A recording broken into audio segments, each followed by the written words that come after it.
안녕하세요. 미니북스의 곽정민입니다. 오늘도 세상에서 가장 발칙한 성공 법칙이라는 책으로 여러분들과 이야기를 나눠보고자 해요. 오늘 나눌 내용은 여러분들이 주변에서도 많이 얘기가 언급이 되고 있어요. 워라밸이라는 얘기들이 너무나 많이 나오고 있어요. 그리고 많은 대부분들의 사람들이 나는 평범하게 좀 살고 싶은데 이렇게 애쓰면서 살아야 되겠어?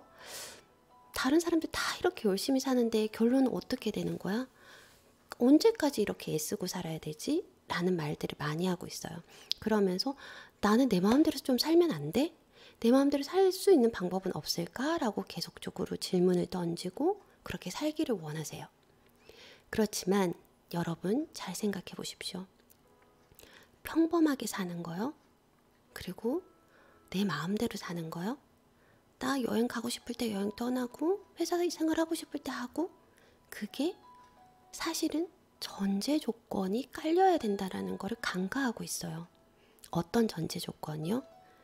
내가 평생 동안 지속 가능하게 먹고 살 수 있는 것들이 해결이 돼야 된다고요. 그게 제일 어려운 거잖아요. 여러분들은 평생을 먹고 살 수 있는 어떤 뭔가가 있으신가요? 그게 없잖아요. 그래서 우리는 일이라는 것도 하게 되고 행복이라는 것도 추구하게 되고, 그러면서 그거에 대한 평균을 맞춰가기를 원한다고요. 그런데 막연하게 많은 사람들은 나 정말 평범하게 정말 살 수 없어요. 그렇게 살고 싶어요. 라고 얘기를 하는데, 그 평범의 기준이 뭔지에 대해서 여러분들이 생각해 보시는 기회를 가지셨으면 좋겠어요. 평범하게라는 거는, 정말 내 마음대로 산다라는 거는 내가 한평생 먹고 살 수 있는데 지장이 없어야 한다라는 거예요. 그러려면 내가 무언가를 해야 할 수밖에 없는 상황이에요. 근데 우리의 삶에서 어떤 목표들이 있어요. 그 목표들을 달성하려 해 나가려다 보니, 우리의 삶을 영위하려다 보니 그 영위함에 있어서 힘듦이 있는 거예요. 그리고 남들보다 더 성공도 하고 싶어요. 그리고 내가 가진 거, 그 다음에 내가 남들 못지않게 뭔가를 하고 싶은 욕심이 생긴다고요. 성공도 하고 싶고 행복도 하고 싶은 거예요. 여러분 맞으시죠? 내가 지금보다 한층 더 발전된 삶을 살고 싶고, 그 다음에 내가 원하는 것도 마음대로 여행도 다니고 먹고 싶은 것도 먹고, 누군가가 아프면 도와줄 수도 있고, 가족 중에 힘든 사람이 있으면 그 사람들을 위해서 뭔가를 해줄 수 있는 능력이 있었으면 좋겠다라는 거죠. 그렇게 하기 위해서는 여러분들이 뭔가를 계속적으로 노력하고 달성해 나가는 과정들이 필요해요. 그래서 오늘 얘기 드린 내용은 이거예요. 워라밸이라는 내용들이 왜 나오기 시작을 했을까? 사람들이 일은 많이 하는데 행복지수가 계속 떨어지는 거예요. 일을 많이 해서 돈은 벌기는 해. 근데 돈과 행복이 이렇게 밀접한 관계가 있음에도 불구하고 모든 거를 충족 조건은 아니라는 거를 여러분들도 아시게 된 거예요. 그렇다면 내 삶에서 성공하기 위해서 나의 목표는 뭘로 잡아야 하며, 이 목표를 달성하는데 너무 힘들지 않고 너무 스트레스를 받지 않고 이 목표를 달성할 수 있는 전략과 방법은 없을까에 대해서 고민을 해보셔야 된다는 거죠. 오늘은 거기에 대한 내용을 여러분들과 조금 나눠보고자 해요. 자, 우선 워라밸이라는 내용들이 어떻게 해서 나오게 되었는지 293페이지 내용으로 여러분들께 좀 알려드릴게요. 일과 삶의 조화, 즉 Work and Life Balance라는 문제는 최근에 가장 뜨거운 주제로 떠올랐다. 이에 관한 뾰족한 결론을 내리기 어려운 이유는 무엇일까? 과거에 별로 안 중요해서? 아니면 지금 갑자기 중요해져서? 그런데 여전히 해결되지 못하고 있다. 우리의 부모, 조부모도 우리처럼 언제 끊어질지 모르는 이런 팽팽한 압박감을 달고 살았는가? 그런데 1986년 10년간 언론이 워라밸을 언급하는 수는 32회밖에 되지 않았대요. 2007년 이후에는 1674번을 언급을 했고, 그 횟수도 지속적으로 점점 늘어나고 있다고 합니다. 대체 왜일까? 무엇보다도 일하는 시간이 늘었다. 일하는 시간이 늘어난 거예요. 하버드 비즈니스 리뷰가 미국 연봉 상위 6%에 속하는 1,500명의 근로자를 대상으로 조사를 했대요. 그랬더니 일주일에 60시간이 넘게 일하는 근로자들이 35%였고요. 그 중에서도 80시간을 넘게 사무실에 산다라고 한 사람들이 한 10%가량이 나왔대요. 2001년에는 그 비율이 30.5%로 더 증가를 했다라고 하고, 돈은 많은데 시간은 없다라고 느끼는 사람들이 많은 이유가 설명이 된다라는 거죠. 돈도 없고 시간도 없는 사람들도 있긴 하겠지만 대부분들이 근로시간이 늘어나면서 돈은 생기는데 행복감이 떨어진다던가, 아니면 내가 이 근로시간이 좀 줄었으면 우리 아이들하고 조금 더 시간을 보냈을 건데, 와이프하고의 관계가 더 좋아졌을 건데, 아니면 내 건강이 더 좋아졌을 건데 라는 생각이 들기 시작을 한 거죠. 근데 왜 이런 결과가 나왔을까? 먼저 미국 사회에 대해서는 이렇게 얘기를 하고 있어요. 미국 문화 자체가 기대를 높게 세우고 꿈을 쫓아야 한다고 계속적으로 강조를 한 거예요. 여러분들은 꿈을 높게 세워야 되고요. 그걸 지속적으로 쫓아야 돼요. 더를 강조를 한 거예요. 꿈을 높게 가지게 되면 여러분들이 달성하실 수 있을 것입니다. 여러분들 하실 수 있어요. 라고 계속적으로 더를 강조하는 사회였대요. 젊은 세대에게는 충고라고 그래 조금 노력해보자가 되겠지만, 중장년층이 예전에 비해서 지금의 만족도가 굉장히 많이 떨어진대요. 그 이유가 뭐냐면 지금의 예전의 중장년층이 아니라 지금 현재 중장년층에게는 기대치가 정말 달성하기 힘들 정도로 너무 높았던 거예요. 그러다 보니까는 상대적으로 행복감이 너무나 줄어들 수밖에 없었는 거죠. 과거 중장년층은 기대치를 별로 높게 세우지 않았지만 오늘날 그들의 기대치는 달성하기도 불가능할 정도로 너무 높다. 그러면서 실망도 그만큼 너무나 큰 거죠. 세상은 어떻게 변했는가? 현대인들에게 성공의 기준은 하늘 끝만큼이나 높다라는 거예요. 이루기 어려운 정도가 아니고 아예 불가능한 거죠. TV에서나 실리콘밸리에서 억만장자들 20명을 보여준다. 내가 잘하는 건 뭘까? 인터넷에 보니 나보다 일을 적게 하는데 더 행복하게 사는 사람들이 넘쳐나는 거예요. 심지어 그 사람들도 나보다 적게 일하는데 너무나 잘 먹고 잘 살아. 무언가 나보다 잘하는 사람들이 굉장히 많아 보인다라는 거죠. 하지만 여러분들 그거는 간과하시면 안 되는 게, TV나 언론에서 보여지는 사람들은 아주 극소수예요. 그들이 성공한 사람들만 비추고 그들의 이야기만을 다뤘기 때문이고, 우리처럼 평범한 평민들에게는 전혀 평범한 얘기가 아니라는 것을 간과해서는 안 된다라는 거예요. 무언가를 나보다 더 잘하는 사람들은 항상 있고, 언론은 그 사람들을 연일 보도하는 거예요. 세상에는 나보다 잘하는 사람들은 물론 있어요. 내가 누군가와 비교를 해서 나는 A만큼만 잘했으면 좋겠어. 내가 A만큼 쫓아가고 나면 그 이상 잘하는 사람이 없을까요? 아니라고요. 내가 이 사람을 쫓기 위해서 이만큼 가고 나면 이것보다 더 잘하는 사람들이 생긴다고요.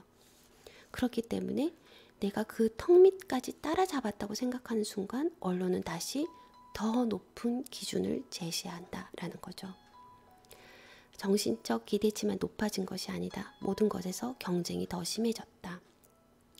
인재시장도 이제는 글로벌 단위로 움직인다. 다시 말해 내가 잘해내지 못하면 회사는 나를 인정사정 없이 내칠 것이다.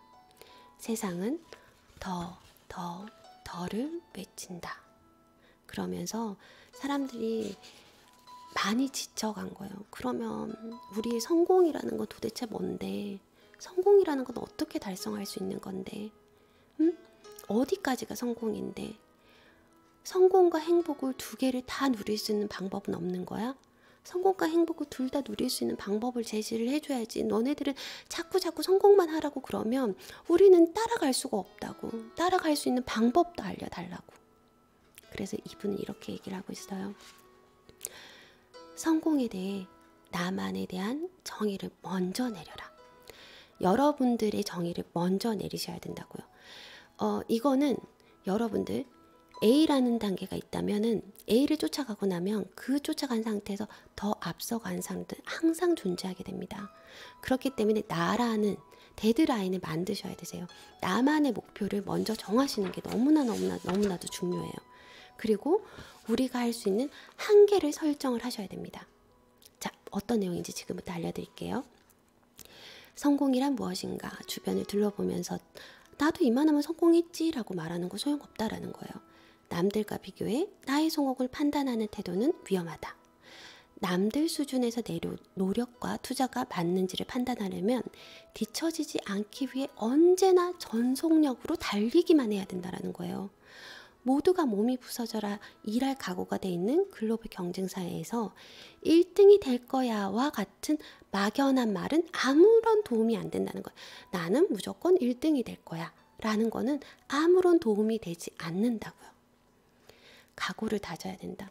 남이 아니라 내가 선택을 해야 된다고요. 세상은 이것도 맞고 저것도 맞다라고 말하죠. 결정은 내가 해야 됩니다. 내가 원하는 게 무엇인지 스스로 질문해야 하고 내가 원하는 게 뭔지 내가 원하는 게 아니라 그들이 원하는 걸 갖게 되는 건 아닌지에 대한 거를 질문을 계속 하셔야 된다고요. 내가 원하는 목표는 뭐죠? 그 무언가는 내가 원하고 달성하고자 하는 목표. 쉽게 예를 들어 볼게요. 내가 이 사업을 하고 있어요. A라는 사업을 하고 있어요. 이 사업에서 얻고자 하는 목표가 뭐예요? 아니면 예를 들어서 나는 이 도시에서 최고의 경영자가 될 거야. 아니면 난 이 아파트 단지에서 최고의 경영자가 될 거야. 그 목표가 뭔지에 대해서 범위에 대해서 한번 생각을 해보셨냐고요. 만약에 이런 목표가 아니라도 수치의 목표를 잡으셔도 되세요. 나는 월 1,000만 원을 벌 거야. 나는 월 1억을 벌 거야. 그 목표가 내가 달성 가능한 목표인지를 생각해 보셔야 되시고 무조건 1등을 따라가게 되면 나보다 잘하는 사람 너무나도 많아요. 전 세계에는 나보다 잘하는 뭔가가 굉장히 많기 때문에 남들이 정해놓은 목표가 아니라 내가 뭘 달성하고 싶은데 또 하나 예를 들어볼까요? 요즘 학부모님들 많은 교육을 시키시죠. 아이들에게 이것저것 많이 시키신단 말이에요. 그리고 이거를 끈기 있게 끝까지 해야지. 그러면 너는 뭐가 돼도 될 거야 라고 생각하시고 시키시는 분이 많으세요.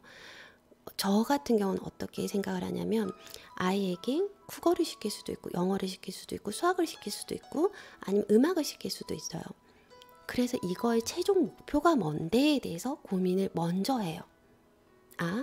이 아이가 이 수학을 학업을 따라가기 위한 수학으로 하는 건지 아니면 대학 입시를 위한 수학을 하는 건지에 대한 목표를 정하셔야 된다고요. 영어요? 영어 넌 일상생활 중학교 그 미국에서 유치원생들 아니면 초1, 2 정도의 커뮤니케이션 일상 커뮤니케이션을 위한 건지 아니면은 교양 영어 일반 논문이 아니더라도 서적이라든지 우리가 일반적으로 쓰지 않는 용어들의 문장들을 해석할 수 있을 정도의 수준을 원하는 건지 아니면 대학교 입시를 위한 영어인지에 대한 것들을 정하셔야 된다고요. 부모님들이 무턱대고 하는 게 말만 할 수 있으면 좋을 것 같아요. 그 말이 어느 수준이냐고요. 제가 지난번에도 얘기 드렸듯이 문장이란 스트럭처를 가지고 나면 그 다음부터는 단어 싸움이에요. 단어가 일반 영어 단어, 일상생활에 대한 기본적인 단어인지 아니면 이것들이 교양 영어 수준의 단어인지에 따라서 달라질 수 있거든요. 이거는 제가 나중에 한번 완벽한 공부법에서 나와 있는 부분들이 있어서 따로 한번 설명을 드릴게요. 그래서 여러분들이 가질 수 있는 목표요. 내가 원하는 목표는 뭐지? 나는 장기적으로는 난 누군가의 부모들의 롤모델이 됐으면 좋겠어. 아니면 나는 아이들이 좀 더 쉽게 영어를 할 수 있게끔 접근할 수 있게끔 알려줬으면 좋겠고 아이들의 학습 코칭 선생님이 될 거야 라고 하던지 아니면 그들이 가지고 있는 목표를 세분화하고 구체적으로 적으시라고요. 난 남들보다 잘하고 싶어. 난 얘보다는 이기고 싶어. 얘가 공부를 하니까 했으면 좋겠어. 가 아니라 이게 만약 국어 공부를 하더라도 국어가 이게 도움이 될지 안 될지 최종 목표에 가는데 부합한지 안 한지를 판단하시라고. 국어라는 게 문법을 해서 입시를 볼 것인지 아니면 책을 많이 읽어서 교양을 늘리게 할 것인지에 따라서 관점이나 접근 전략이 완전히 달라져요. 그렇기 때문에 여러분들이 책을 많이 읽으면 국어를 잘해가 아니고요. 국어를 잘하는 거는 별개의 문제예요. 책을 잘 읽는다는 것과 국어를 잘하는 거는 국어 문법을 잘한다는 얘기인 거거든요. 그렇기 때문에 완전히 다른 거기 때문에 여러분들이 최종 도달하고 싶은 목표가 무엇인지에 대해서 구체적으로 한번 꼭 생각을 하셔야 됩니다. 돈만 많다고 잘 사는 것은 아니다. 네, 이 사실을 모르는 사람들은 없다. 그러나 돈 말고 또 무엇이 중요한지, 그것을 얻으려면 어떻게 해야 되는지 정답을 아는 사람은 아무도 없다라고요. 돈 말고 어떤 거를 해야지 더 행복한지에 대해서 정확하게 말해줄 수 있는 사람들이 없어요. 여러분들 이런 얘기하죠. 저희 애들은 공부는 못하는데 그래도 뭐가 될 것 같아요. 그 뭐가 뭔지 아세요? 여러분들도 모르시죠? 제가 지난번에도 한번 학교 문제에 대해서 얘기를 드렸었는데, 상위층 아이들은 할 것들이 많아요. 그런데 우리 주변에는 대부분들 중간 정도에 있는 계층의 아이들이란 말이에요. 그 아이들이 학교에서는 상위층 계층을 위한 전략을 짜고 입시 전략을 짤 때 중간 계층에 있는 아이들이 뭘 해야 되는지에 대한 대안책이 우리나라엔 존재하지 않아요. 그걸 개발하기 위해서 도와줘야 되는 게 학교이고 지역사회임에도 불구하고 그거를 해줄 수 있는 사람들이 없다고요. 그걸 부모들이 알아서 찾아주기란 정말 쉽지 않은 문제 중에 하나이고, 저도 거기에 대해서는 계속적으로 공부를 하고 여러분들과 커뮤니케이션을 나눌 거예요. 왜냐하면 그들이 지금 나는 공부의 길이 아닌가 봐. 그래서 내가 좋아하는 걸 해야 되겠어. 근데 내가 좋아하는 것도 뭔지도 몰라요. 그렇다고 부모님들이 알려주지도 못해요. 그럼 얘네들은 뭘 해야 될까요? 할 게 없으니까 그나마 내가 고등학교 때는 시험이라도 봐야 되니까 공부라도 해야 될 것 같아. 의무적으로 따라오는 경우들이 너무 많다고요. 그 아이들에게 직업 탐색이라고 하시면서 단순한 1차원적인 직업 탐색이 아니라 조금 더 깊이 있게끔 탐색할 수 있는 방법에 대해서도 고민을 하셔야 되는데, 거기에 대한 대안도 없다라는 것들이 문제가 조금 되고는 있어요. 그래서 돈이 맞아요. 돈이 있으면은 우선은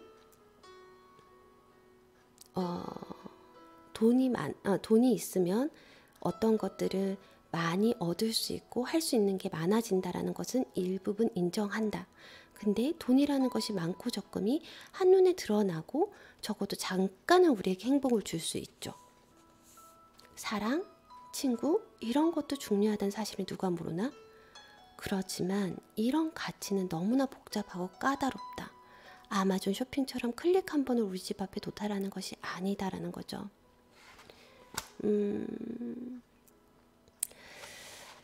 한 가지 척도만으로 삶을 평가하는 것 자체가 위험하다라고 얘기를 하고 있어요. 우리의 행복이라는 것 자체를 돈이라는 걸로 잠깐의 행복은 줄 수 있지만, 우리의 행복, 성공이라는 것 자체를 한 가지 척도가 아니라 여러 가지가 있다라는 거를 고민해 두시고 염두에 두셔야 되신다라는 거예요. 우리의 삶에서 성공이라는 건 어떤 거지? 성공한 삶인지 아닌지 평가한다는 거 어떻게 평가하지?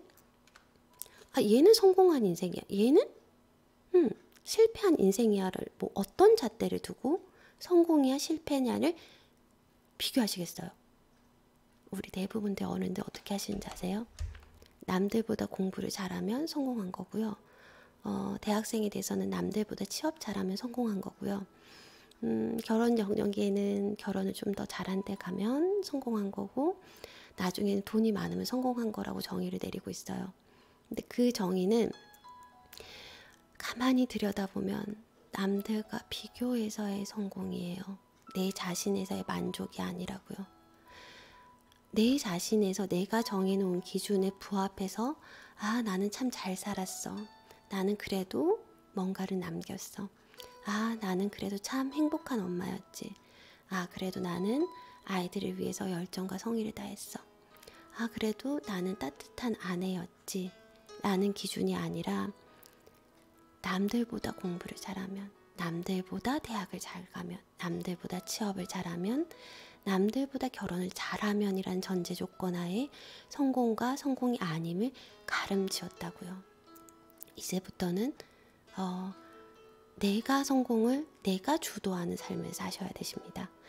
내가 만든 목표에 부합했다면 그거는 성공한 삶이에요. 나는 적어도 이거는 잘했어 라고 해야 되는데, 이 책에서는 그 성공을 판단하는 잣대의 기준을 한 가지가 아니라 네 가지라고 설명을 해주고 있어요. 자, 먼저 설명을 해드릴게요. 네, 이런 얘기도 하고 있어요.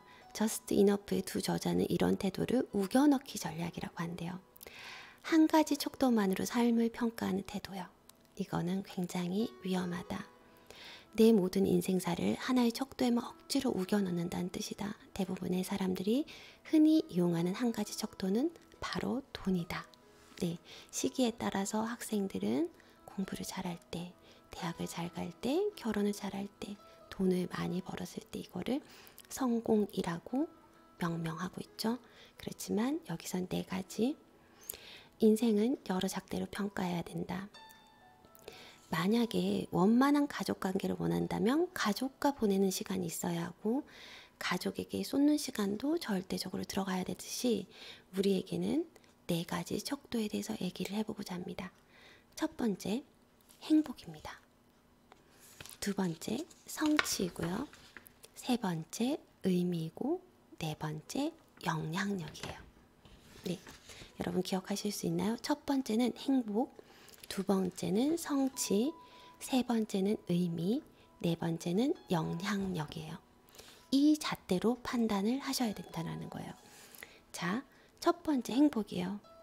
내 삶에 대해 기쁨이나 만족감을 느끼는가? 즐거우며 내 삶에 대해 기쁨이나 만족감을 느끼는가? 이게 1차원적인 거예요. 내 삶은 행복해? 아, 즐거워? 아이들과 이렇게 시간을 보내는 것도 행복하고 남편과 이렇게 알콩달콩 하는 것도 행복해? 여러분, 그러면 1차원적으로 1번을 충족을 하신 거예요. 그리고 두 번째, 성취. 비슷한 목표를 추구하는 다른 사람들과 비교했을 때 더 많이 달성했는가? 비슷한 목표를 추구하는 다른 사람들과 비교했을 때 더 많이 달성했는가? 승리했다는 느낌이요. 기본적으로 내가 어떤 목표를 설정하고 그 목표에 얼마나 도달했냐고요. 그 목표에 도달했을 때 돈과 명예와 권위와 뭔가가 다 따라오게 되어 있다고요. 여러분이 설정한 목표에서 얼마나 성취를 했는가. 그게 두 번째예요. 행복이 1번, 2번이 성취입니다. 3번과 4번은 조금 더 그 다음 단계예요. 1번과 2번이 만족이 되었을 때 3번, 의미. 소중한 사람들에게 긍정적인 영향을 주는가? 인정을 받았는가? 의미, 소중한 사람들에게 긍정적인 영향을 주었는가? 아, 나는 저 사람만큼만 했으면 좋겠어. 아, 그래서 저 사람 참 제대로 잘 산 것 같아. 아, 저렇게 힘든 상황에서도 저런 식으로 이겨낼 수 있구나. 다른 사람들에게 의미 있게끔 긍정적인 영향을 주었는지를 평가하는 것입니다. 그리고 네 번째, 영향력입니다. 성공을 추구하는 다른 사람들에게 내가 남긴 가치나 성취가 도움을 주는가? 이게 확장이에요. 확장이라는 개념이에요. 이게 많은 사람들이 그렇죠. 나는 다른 사람의 롤모델이 됐으면 좋겠어 라는 목표를 가진 사람들도 많이 있을 거예요. 그런데 다른 사람들에게 아, 나도 저 사람 저렇게 하는 거 보니까 나도 한번 해봐야 되겠다. 이거는요, 긍정적인 영향을 줘서 다른 사람들에게 외부적인 동기를 부여해 줄 수 있고요. 그 다음에 영향력이라는 거는 그 사람들과의 상호작용, 그 다음에 그 사람들이 남긴 가치와 성취가 다른 사람들에게 도움을 주는 경우예요. 그래서 확장의 개념입니다.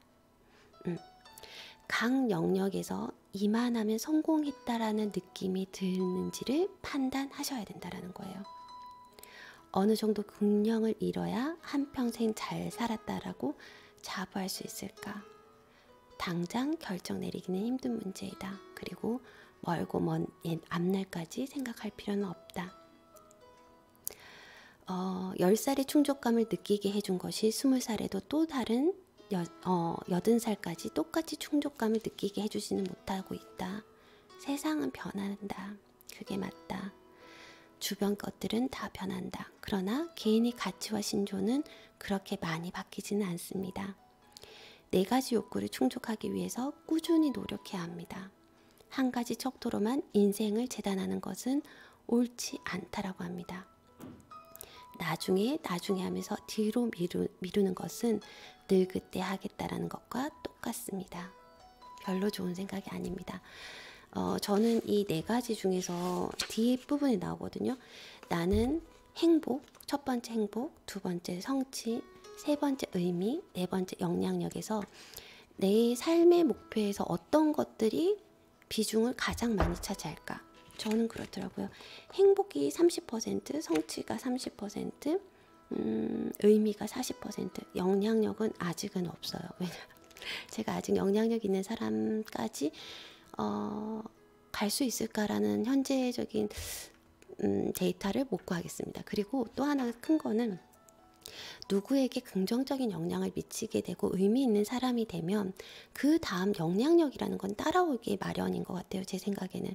그래서 상대방에게 외부적인 동기부여만 될 수 있다면 그 사람에게 이런 상황에서도 이렇게 할 수 있어 라는 외부적인 동기부여를 그들이 내부적 동기부여로 바꾸는 뭔가를 하셔야 되시거든요.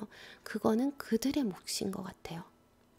그래서 여러분들도 나는 행복은 몇 %야? 그래서 행복을 위해서 내가 어떤 노력을 하고 있지? 그 다음에 나는 성취를 하고 싶어. 성취는 몇 % 정도야?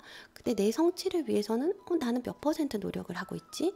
그 다음에 나는 의미가 몇 %야? 이 의미 있는 일을 하기 위해서 나는 뭘 어떻게 하고 있지에 대해서 구체적으로 한번 적어보시기 바랄게요.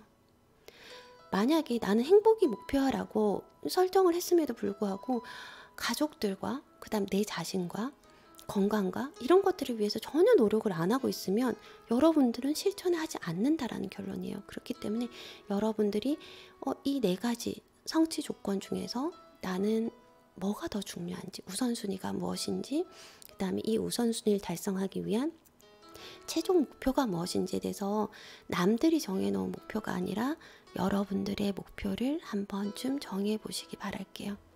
지금 오늘은 4개 분야에서 내 목표가 뭐지? 여기에 대해서 한번 고민하는 것만으로도 정말 큰 얻음을 깨달음을 얻고 가실 수 있을 것 같아요. 4가지요. 꼭 기억하세요, 여러분.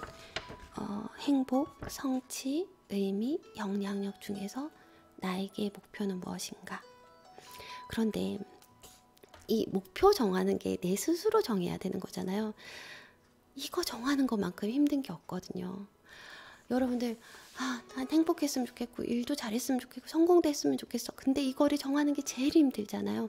일을 조금 하고 나면은 행복이 뒤로 가는 것 같고 가족들을 위해서 이거 조금 하다 보면은 이거 되는 것 같고 이런 경우들 많으시죠. 그래서 워라밸을 원한다면 한계를 설정하라 라고 나와 있어요. 워라밸을 원한다면 한계를 설정하라. 워라밸에 있어 가장 어렵고 중요한 문제가 남아있다. 어느 정도 선이 적당한데 즐거움과 승리감은 이만하면 충분하니까 이제는 인정과 확장에 더 노력을 기울여야 한다고 판단하는 순간이 도대체 언제인데 1차원적으로 행복하고 그 다음에 성공했다라는 걸 느꼈어. 그래서 언제 의미하고 영향력으로 넘어가야 되는데 라는 의문이 드시지 않으세요? 네, 워라밸이라는 것이 첫 발부터 삐걱대는 이유도 여기에 있다. 최고만 인정할 거야 라는 말은 무한 선택과 무한 경쟁에서 도움이 전혀 되지 않는다. 예를 들어 이게 나와 있어요. 예전에는 슈퍼마켓만 가도 두피 샴푸가 26가지나 됐대요. 근데 P&G는 이것만 충분해. 26가지? 사람들이 이것 가지고 어떻게 선택을 하지? 너무 많아. 15가지를 줄여. 이러면서 이익이 10%나 더 올랐다라고 합니다. 이유는 뭘까요? 선택을 제한한 거예요. 내가 정말 이 많은 것 중에서 선택을 하는 게 아니라요. 내가 선택해야 되는 걸 제한한 거예요. 이해되시죠? 내가 행복을 위해서 뭔가가 여러 가지가 있어요. 남들은 이게 행복할 수도 있고 남들은 책 읽는 게 행복할 수도 있고 남들은 여행 가는 게 행복할 수도 있어요. 그런데 나는 저녁 식사만 아이들하고 정말 맛있게 먹겠어. 목욕하면서 깔깔깔깔 넘어가겠어? 잘 때 책 읽으면서 행복하겠어? 이거를 제한하시라고요. 남들이 원하는 그 목표가 아니라 내가 행복이라고 느끼는, 내가 성취라고 느끼는 그 목표점에 그 장가지 세부 항목들이 뭔지에 대해서 너무 많은 걸 열거하시면은 달성하기가 힘드세요. 그렇기 때문에 거기에 대해서 제한을 하셔야 된다라고 합니다. 대부분의 사람들은 이렇게 선택을 제한하는 것이 오히려 더 좋을 수 있다는 사실을 깨닫지 못한다. 선택의 제약은 결정을 쉽게 해주며 삶을 더 단순하게 만들어준다라는 거예요. 내 탓이 아니게 해준다. 그리고 우리를 더 행복하게 해준다. 우리는 선택의 제약에서 결국 하나를 얻으면 하나를 포기하는 게 당연하다라고 믿는다. 무한한 선택의 자유를 만나면 그 방대함에 마비되거나 압도되거나 둘 중에 하나이다. 선택의 제약이라는 사치를 누릴 수 있는 경우는 딱 한 가지밖에 없다. 바로 자신의 가치관에 따라 직접 결정을 내릴 때이다. 사람들이 그렇대요. 선택의 폭이 넓으면 인간은 점점 더 극대화를 한대요. 아, 나 이만큼 만족했지? 아, 그런데 이만큼이 더 있어? 아, 또 이만큼 해야 충분하지? 아, 조금 더 해볼까? 이러면서 사람들의 만족감이라는 것이 극대화를 추구를 하고 있대요. 그렇기 때문에 제한을 두시라고 얘기를 하고 있습니다. 만족화는 이만하면 충분해 라는 생각으로 당장의 욕구에 가장 부합한 방법을 고르는 것이다. 극대화를 추구하는 사람은 높은 기대치의 쳇바퀴에서 벗어나지 못하고 더 잘하지 못한 아쉬움에 후회를 달고 산다는 거죠. 어디까지 해야지 만족하실 건가요? 어디까지 해야지 충족하실 건가요? 저는 이게 저한테도 굉장히 많이 깨달음을 줬던 부분인데요.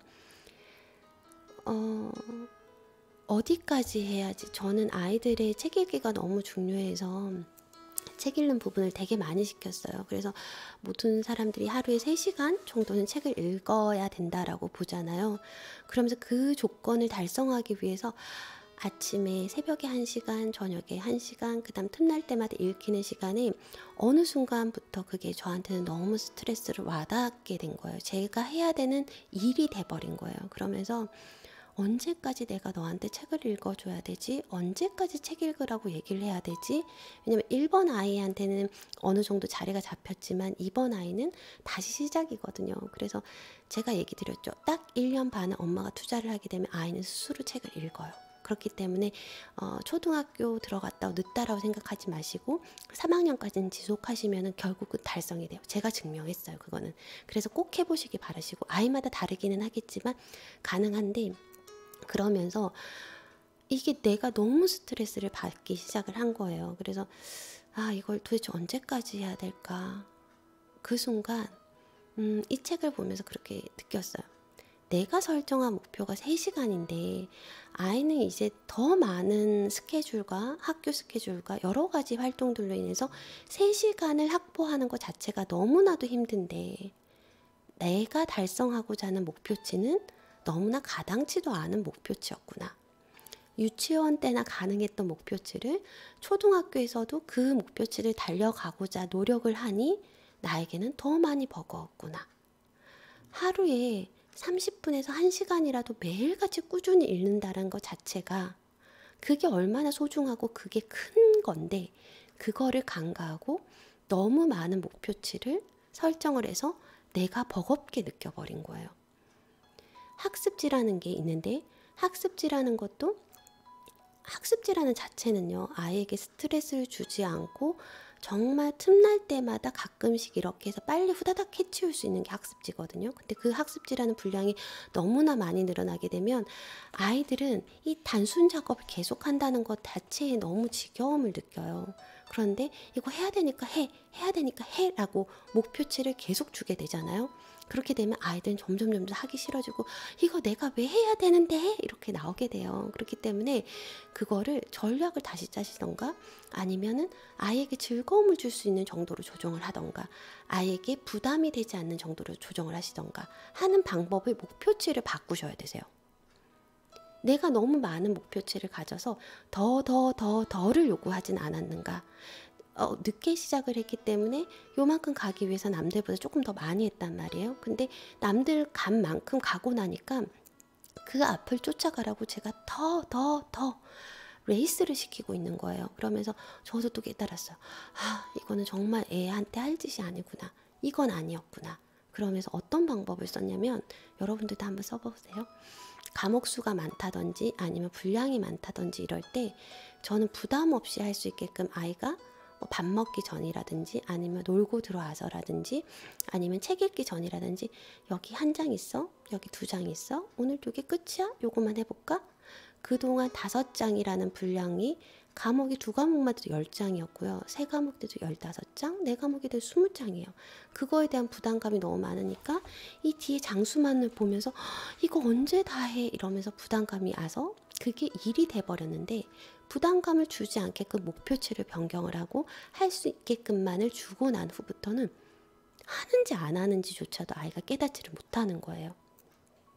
그것처럼 여러분들 분산 법칙이라는 걸 써보시고 그 다음에 아이의 목표치가 합당한지 안 한지에 대해서 먼저 고민을 해보세요. 그리고 내가 설정한 목표치가 지금 내가 월 수익이 1,000만 원인데 갑자기 1억을 설정한다든지, 이건 절대 달성할 수 없는 것들이잖아요. 그렇기 때문에 현실 가능한 목표치인지를 먼저 점검을 해보세요. 그리고 필요 조건, 달성의 조건을 극대화시키지 마시고요. 우리 사람들은 극대화할 수밖에 없어요. 이거 하고 나면 더, 이거 하고 나면 더 라고 얘기를 하고 있어요. 그러시면 안 되시고 그거를 어느 정도 제한을 두셔야 된다는 겁니다. 사람들은 극대화를 추구하거나 만족화를 추구한다. 극대화를 이만하면 충분해 라는 생각은 하지 않는다라는 거예요. 이만하면 충분하다라는 조건을 다시 한번 설정을 한번 해보세요. 네. 우리는 하루는 24시간에 불과하고 에너지 총량도 정해져 있다. 너무 당연하죠. 우리는 24시간에 불과해요. 해야 되는 것들이 너무 많이 있으면 그거 에너지 총량을 정하셔야 된다고요. 우선순위를 정하셔야 되시고 뺄 건 빼고 넣을 건 넣어야 된다라고요. 24시간에 불과하고 에너지 총량이 정해져 있다. 해야 할 일이 많고 원하는 것도 많다면 선을 그어야 한다. 해야 할 일이 많고 원하는 것이 많다면 선을 그어야 한다. 모든 것에 욕심을 내면 성공하기는 불가능하다. 네, 이게 제가 깨달았던 최근의 조언인 것 같아요. 우리는 하루에 24시간에 불과하고 에너지의 총량도 정해져 있다. 해야 할 일이 많고 원하는 것이 많다면 선을 그어야 한다. 모든 것에 욕심을 내면 성공하는 것은 불가능하다. 우리는 24시간에 불과하고 에너지의 총량도 정해져 있습니다. 해야 하는 일도 많고 원하는 것도 많다면 선을 조금 그어보세요. 어디까지 할까? 모든 것을 다 하는 것은 불가능합니다. 우리의 에너지는 정해져 있습니다. 그 에너지를 어디에 어떻게 나눴을까에 대해서 여러분들이 고민을 해보시기 바랍니다. 결국은 중요한 질문은 하나이다. 내가 원하는 것은 무엇인가? 내가 결정하지 못하면 세상이 결정 것을 가져간다. 그 다음부터는 언제나 뒤를 쫓기만 하고 결승선에는 절대 도착하지 못하는 쳇바퀴 인생이 펼쳐진다라는 거죠. 내가 먼저 남들이 이만큼 했으면 이만큼 하는 게 아니라 나는 요만큼으로 충분해. 여기서 이 정도 했으면 충분해. 하루는 24시간이야. 내가 제한할 수 있는 총량도 제한돼. 그 안에서 최선을 다했으면 충분해 라는 걸로 끝내셔야 된다는 거예요. 그게 워라벨이에요. 여러분들 조금 이해되셨어요? 행복, 성취, 의미, 영향력 다 중요합니다. 여러분들에게 이 4가지 중에서 평가 잣대 기준에서 각각이 몇 %를 차지하고 그거를 달성하기 위한 목표치를 제한을 두세요. 꼭 제한을 두세요. 그렇지 않으면 이것도 복잡고 저것도 복잡고 기브업하게 돼요. 포기하게 돼요. 그래서 뭐가 너무 많나? 하나는 뺄까? 이렇게 돼버리거든요. 그러시지 마시고 이거를 내 총량을 어디다 집중할 것인지 대해서 잘 고민하시고 분산을 해보시기 바랄게요. 그런데 이 목표를 달성하기 위해서 여러분들 제가 앞서도 말씀드렸다시피 스트레스를 줄여야 되잖아요. 스트레스를 줄이는 방법은 뭘까? 그래, 우리 목표를 정했어. 그리고 우리가 할 수 있는 한계도 정했어. 너무 많이 하면 버거워.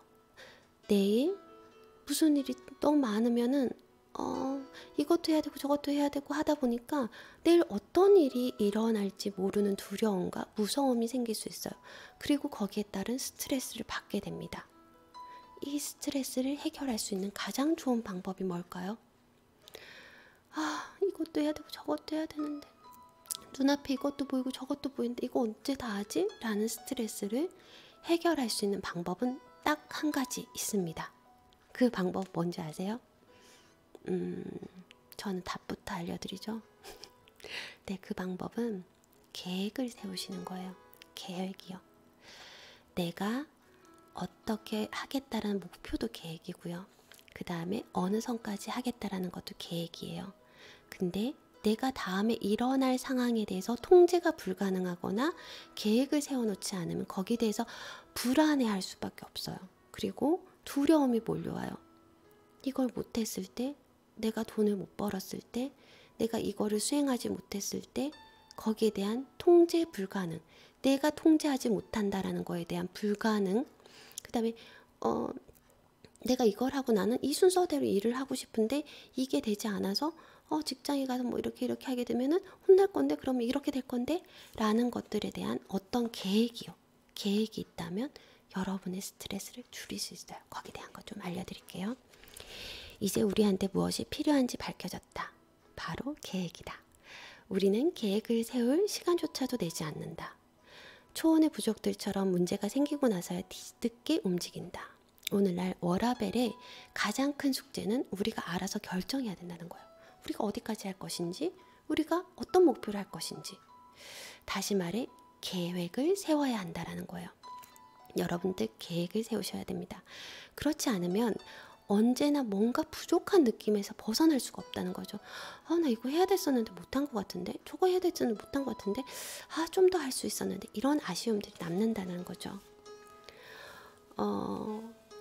사람마다 맞는 계획은 조금씩 다를 수 있을지는 몰라도 몇 가지 전술은 모든 계획에 도움을 줄 수 있대요. 어떤 전술일까요? 여기서는 두 가지를 얘기를 하고 있어요. 목표를 달성하기 위해서 계획을 세워야 되고 통제감을 가져야 된다라는 거 맞는데, 그 계획을 세우기 위해서 두 가지 전술이 나와요. 하나는 뭐냐면은 베리 스워츠가 말한 것처럼 선택지가 무한대인 오늘날 우리의 가장 큰 문제는 능동적 결정자가 아니라 수동적 선택자가 되고 만다라는 것이다. 자신이 원해서 내린 결정도 아니면서 그것을 얻으려고 움직인다라는 거예요. 상황이 불리해지면 잠깐 움찔하다가 그럴 줄 알았어 라고 말한다는 거죠. 무엇을 할지 타인의 지시를 따르는 것이다. 문제가 생기고 나서야 반응한다면 내가 진정 원하는 것을 얻기 어려우며 진짜 행복도 누리기 어렵다라는 거예요. 이게 뭐냐면 선택지가 무한한데 우리들을 대부분들은 어떻게 선택을 하냐면요. 내가 원한 선택지가 아니고요.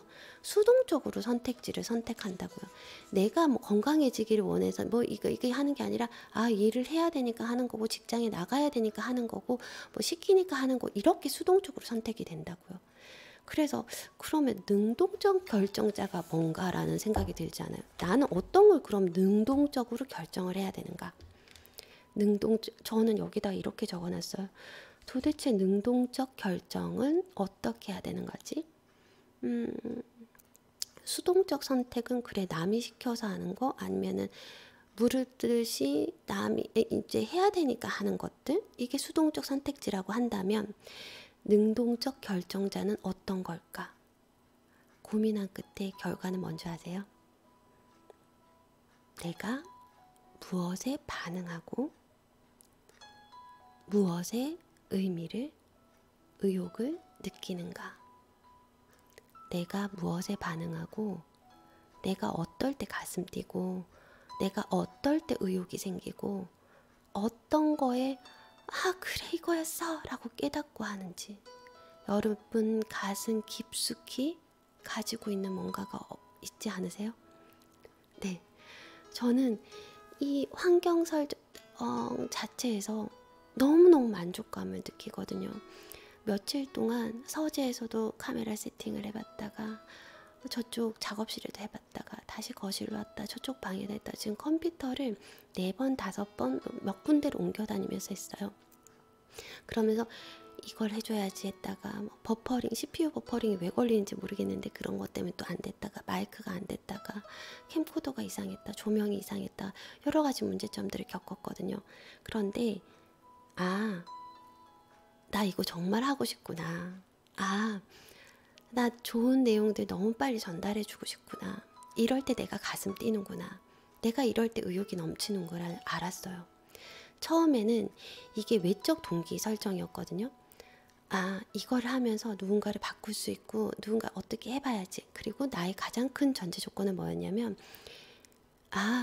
내가 글로 쓸 시간이 없다면 이거를 음성으로 남겨서 영상으로 남겨서 우리 아이들 그리고 도움이 필요한 사람들에게 도움을 줘야 되겠다는 환경 설정을 했어요. 그런데 이 환경 설정이 나를 더 성장을 시키는 거예요.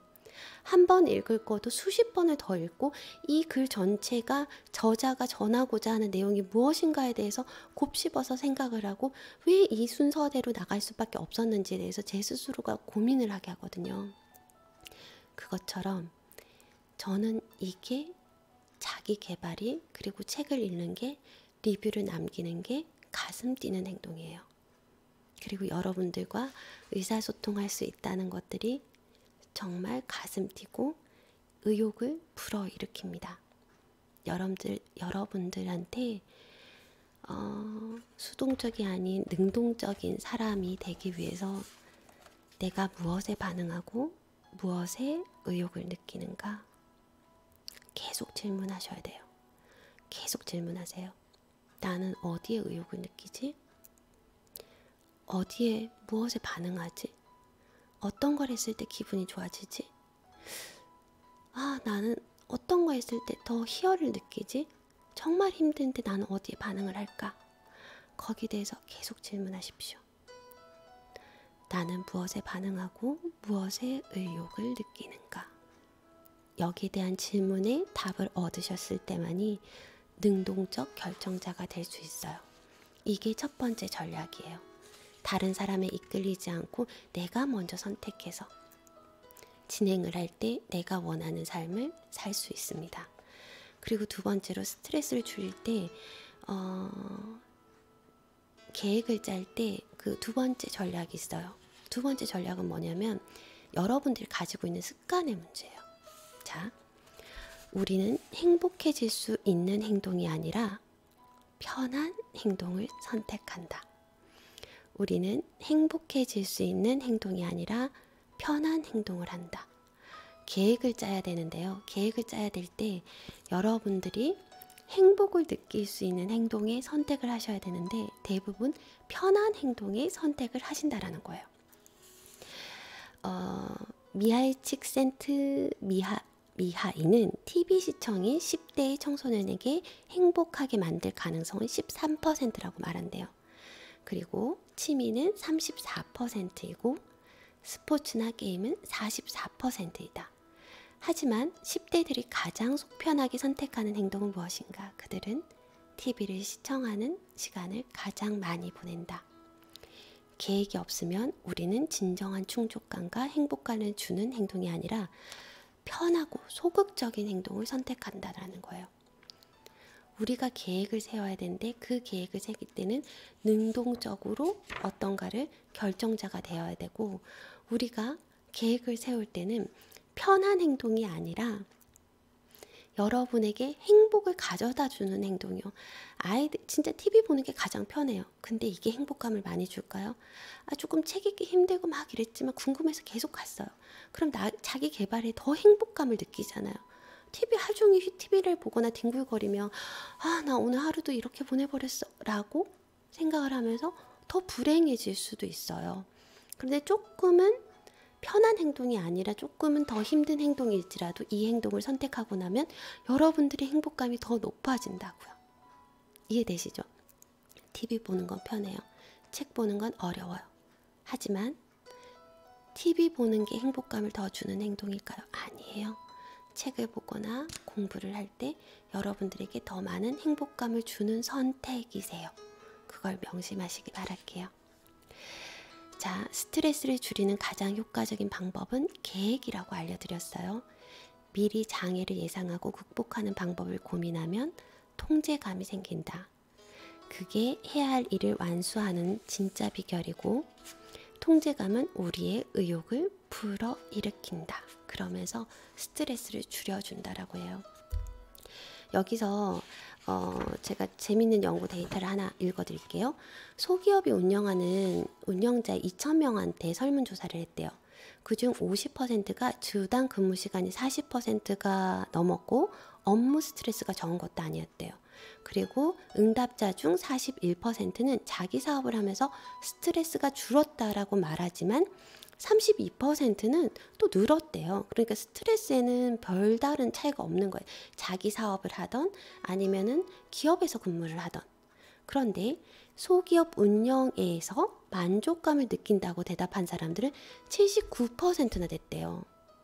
스트레스가 줄거나 업무량이 줄거나 그러지 않았어요. 그랬는데 만족감은 높아졌어요. 자영업을, 소기업을 하시는 사람들이요. 이게 왜 그럴까요? 현재의 생활 방식이 좋다라고 대답하는 응답자도 70%나 되었다. 앞에서 언급한 비자영업자들이 업무 만족도를 가뿐히 앞선 것이다. 근무 시간도 비슷하고 스트레스도 비슷한데 행복감이 훨씬 높다? 왜인가? 그들은 그들 자신대로 통제를 했기 때문에요. 그들의 삶을. 내가 쉬고 싶을 때 쉬는 거고요. 내가 선택한 일을 하는 거고요. 남이 시켜서 하는 일이 아니고 내가 좋아서 하는 거고요. 내가 해야 되는 것들을 하는 거고요. 내가 하기 싫은 걸 안 하는 거예요. 내 삶에 대한 통제감을 가지고 있다고요. 예를 들어서 이런 거예요. 제가 직장을 다닐 때는 제가 통제할 수 있는 게 없어요. 9 to 6의 삶을 살아야 되고 회사에서 근무를 해야 된다면 근무를 해야 되고 아이가 아파도 나갈 수가 없는 거고 아이가 뭐 학교 행사가 있어도 죄송합니다, 미안합니다 하고 나와야 되는 상황이에요. 내가 통제를 할 수가 없어요. 내 삶 자체를. 9 to 6라는 삶과 그 다음에 주말이라는 뭐 촬영이라든지 이런 삶들이 있었을 때는 내가 통제를 할 수 없었기 때문에 스트레스도 있고 이런 것들이 있었지만 지금은 내가 내 삶을 통제를 하는 거예요. 그러면서 내가 여기에서 받던 스트레스 그리고 업무량이 배가 늘어났을 수도 있어요. 더 많은 것을 하면서도 행복감이라든지 아니면 만족감은 예전보다 더 크고 더 만족감을 느낀다라는 거예요. 여러분 이거 공감 가지 않으세요? 직장을 다닐 때는 내가 통제를 할 수가 없어요. 내 마음대로 선택을 할 수가 없어서 불안하고 만족스럽지도 않고 이게 언제까지 지속돼야 되지? 언제까지 나는 이런 삶을 살아야 되지? 라고 매번 후회하면서 이 방법밖에 없나? 다른 방법은 없을까를 매번 고민했었다고요. 그런데 지금 내가 이 삶으로 넘어오고 나서는 스트레스나 업무량이 준 건 아니에요. 어쩌면 더 많아졌을 수도 있고 고민량도 더 많아졌어요. 그렇지만 내가 하고 싶은 고민을 하는 거고 내가 아이들이 코칭을 어떻게 해서 안정적이고 정말 바른 방향을 클 수 있게끔 대해서 고민하는 것이고 그다음 전업주부들 그리고 저 같은 직장맘들 어떻게 해야지 그들 자신도 성장을 하면서 가정도 잘 돌볼 수 있는 그런 환경을 구축할 것인가에 대해서 계속적으로 고민하고 공부를 하고 있단 말이에요. 그러면서 만족감이 너무나 높아요. 네, 여러분들도 통제를 할 수 있다는 것 자체만으로도 만족감을 높일 수가 있거든요. 여러분을 통제하시려면 계획을 세우셔야 되세요. 그 계획을 꼭 세우셔야 되세요. 이거는 여러 연구 결과에서 나왔고 여러분들이 성공과 행복 두 가지를 추구하려면 꼭 하셔야 되는 겁니다. 이제 성공과 행복이라는 두 마리 토끼를 다 잡으려면 계획이 중요하다는 걸 알았어요. 그 다음 중요한 거는 계획을 실천하기 위한 기본 단계인데 지금 당장 하셔야 되세요. 4가지 목표 행복 충정을 위해서 각각이 몇 %인지 이걸 달성하기 위해서 나의 목표는 뭘로 할 것인지 남의 목표 아니에요. 내 목표를 뭘로 할 것인지 그 다음에 이 목표에 달성하기 위해서 세부 항목은 무엇인데 그 항목을 최소화시키라고요. 극대화시키면 끝도 없어요. 극대화시키면 남과 계속 비교해서 더 앞서가기 위해서 계속 스트레스를 받아요. 그렇기 때문에 최소화를 시키시고, 그 다음에 이걸 달성하기 위해서는 스트레스를 줄여야 되는데, 줄이는 방법은 통제감을 높일 수 있는 계획이라고요. 그 계획을 세우시고 그거를 지금 당장 실천하세요. 네, 이 계획은 누구도 다른 누구도 아닌 나의 계획이어야 돼요. 나만의 계획이요. 다른 사람과 비교해서 끝도 없는 무한 경쟁이 아니라요. 내가 원하는 목표에 내가 이 정도 했으면, 내가 지금까지 3시간이 독서 시간이라고 정했어. 아니야, 이 삶에서 총합의 법칙, 그 다음에 총합의 법칙이 정해져 있기 때문에 갑자기 생각이 안 나죠. 네, 그 시간 안에서 내가 충분히 해낼 수 있도록 만드셔야 된다고요. 에너지 총량이요. 에너지 총량이 정해져 있기 때문에 그 에너지 총량에서 3시간이 아니라 1시간만 매일 읽어도 정말 너는 잘하는 거야 라고 목표를 변경하실 수도 있으셔야 되세요. 계획을 실천하는데 가장 방해되는 사람도 난 거 알죠? 여러 가지 핑계를 정말 기가 막히게 대세요. 그러지 마시고, 저도 기가 막히게 이제 마이크가 안 된다, 뭐가 안 된다 이렇게 했거든요. 오늘 사실은요, 저쪽 작업실에서 이 데스크를 혼자 날랐어요. 그랬더니 너무 불쌍해 보였나 봐요. 밖에 비도 조금 오고 막 그랬는데, 저는 이게 크기가 별로 안 되니까 내가 충분히 차로 옮길 수 있을 거라고 생각했거든요. 그래서 차로 옮기는데 너무 무거운 거예요. 그리고 심지어 차에 들어가지 않는 거예요. 그래서 책상 다리를 막 이렇게 다 분리해서 하고 하는데, 정말 거짓말 안 하고 죽는 줄 알았어요. 근데도 정말 여러 가지 방법을 시도했거든요. 작업실에서도 하고 서재방에서도 했더니, 신랑 PC를 썼더니 여러 가지 환경 조건이 안 맞아서 CPU가 갑자기 뭐 80, 90으로 돼서 버퍼링이 잡히고 이런데 그 이유도 모르겠고, 프로그램을 깔았는데 그 프로그램이 작동을 안 하는 경우도 있고, 신랑이 갑자기 쓰려고 하는데 스피커가 마이크를 통해 가지고 일반 스피커로 작동이 안 하고, 아, 이건 컴퓨터는 같이 쓰면 안 되는구나 라는 걸 또 깨닫고, 그러면서 여러 가지 도전들을 했거든요. 그러면서 안 되는 조건도 내가 설정했고 되는 조건도 내가 설정을 했지만, 여러분들 모든 통제는 내가 통제할 수 있어야 됩니다. 통제권을 여러분들이 가지세요. 네. 우리의 목적은 삶을 개선하는 것이다. 우리의 목적은 삶을 개선하는 것이고, 이 계획의 목적은 지금처럼 하지 않는 거에 계획을 삼으셔야 되세요. 여러분들이 지금처럼 하지 않는 것, 내가 행복과 일과 삶의 균형을 유지하는 방법에 대해서 오늘 조금 얘기를 나눠봤어요. 결론은 그거예요. 여러분들이 선택을 하셔야 되고, 내가 가슴이 뛰는 일은 뭘까? 내가 마음이 움직이는 거? 내가 의욕이 반응하는 게 뭘까를 오늘 그것만 고민해 보셔도 내가 원하는 삶이 뭔지에 대해서 접근하는데 좀 더 쉬울 거예요. 능동적인 결정자가 어떤 결정자지? 내가 무엇에 반응하고 무엇에 의욕을 느끼는가? 계속 질문하십시오. 내가 무엇에 반응하고 무엇에 의욕을 느끼는가? 어디에 반응하고 어디에 의욕을 느끼는지 계속 고민해 보시기 바랍니다. 오늘은 그 고민만으로도 충분히 목표를 적으실 수 있으실 거예요. 네, 오늘도 행복하고 좋은 하루 보내시고요. 네, 행복은 선택이라고 했어요. 내가 슬픈 하루를 선택할 수 있고 행복한 하루를 선택할 수도 있어요. 나는 오늘 행복한 선택을 할 거야. 행복한 하루 선택하시고, 네, 좋은 하루 보내세요. 네, 좋았으면 좋아요, 구독 버튼 부탁드리고요. 안녕히 계세요. 감사합니다.